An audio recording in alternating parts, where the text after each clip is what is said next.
the whole time I wasn't. Yeah.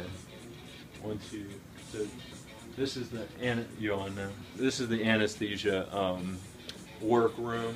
So this is where the anesthesia techs hang out, and this is where we store things. So if you look around, you'll see infusion pumps for certain medications that we can administer continuously. This is an additional anesthesia cart, and it's locked, and I'll leave it locked for now.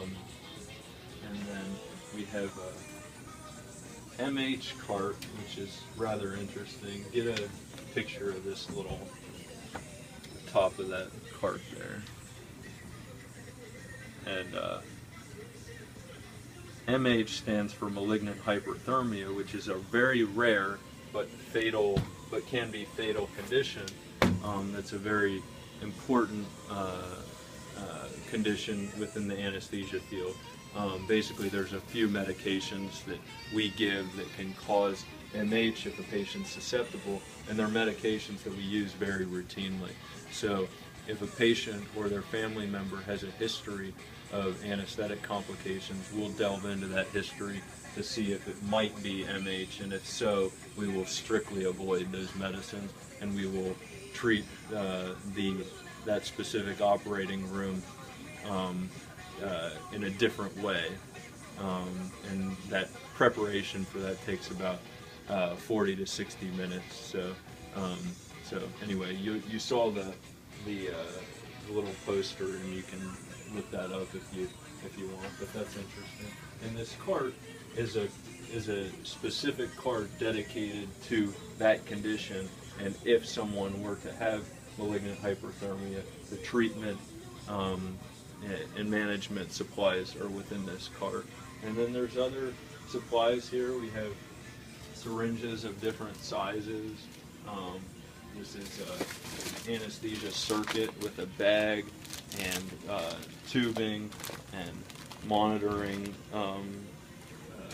capsule there, masks and a filter. So a whole bunch of stuff here. There's lead that people wear For radiation. to prevent getting exposed to too much radiation. A lot of airway supplies that I won't go into. And then this is a very interesting little machine here. When we are in the operating room for many different surgeries, we intubate patients. So we put a breathing tube in, we paralyze them, and then we help them with their breathing through the surgery, basically putting them on a ventilator temporarily while they're asleep under anesthesia. In order to get that breathing tube in, we use special equipment. Why don't I actually open this part if I can, and I'll show you what a breathing tube looks like. They come in different sizes, and those sizes are located here. There are different types of breathing tubes. Some have a cuff, some don't have a cuff. And this is the actual device that goes into a patient's windpipe. So in the majority of cases, patients are put to sleep before this breathing tube goes in. We'll use a tool like this with a little light on it. It goes, after the patient's asleep, goes in the patient's mouth.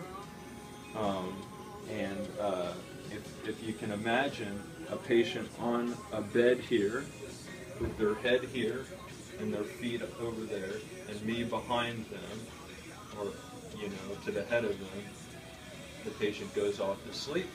They're paralyzed, they're asleep. I open the patient's mouth, I stick this in, and I then maneuver it in such a way that I can see the opening to their windpipe, the opening to their trachea.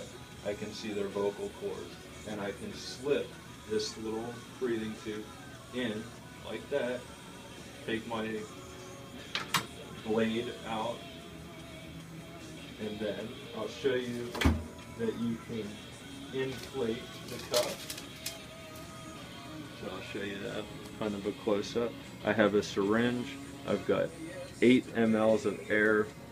I'll stick that on there and I'll insufflate the cuff. And you can see the cuff at the bottom there got bigger right here. Yeah. And that acts as a barrier device so that air, oxygen, anesthetic gas goes into the patient's trachea, and then on exhalation goes back through the tube, doesn't escape through the cuff, around the cuff, and then other contents that might slip into the trachea are stopped from getting further into the lungs by that cuff as well. So, and now watch that cuff again. When it's time to take that breathing tube out, at the end of surgery, we'll wake the patient up.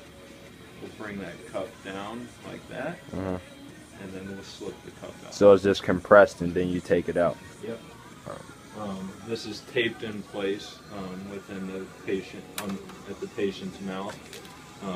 Again, some of them can go through the nose, some through the mouth. The vast majority go through the mouth, so this would be in my mouth like that, sticking part way out and into my windpipe to help me breathe and help me stay under anesthesia through surgery.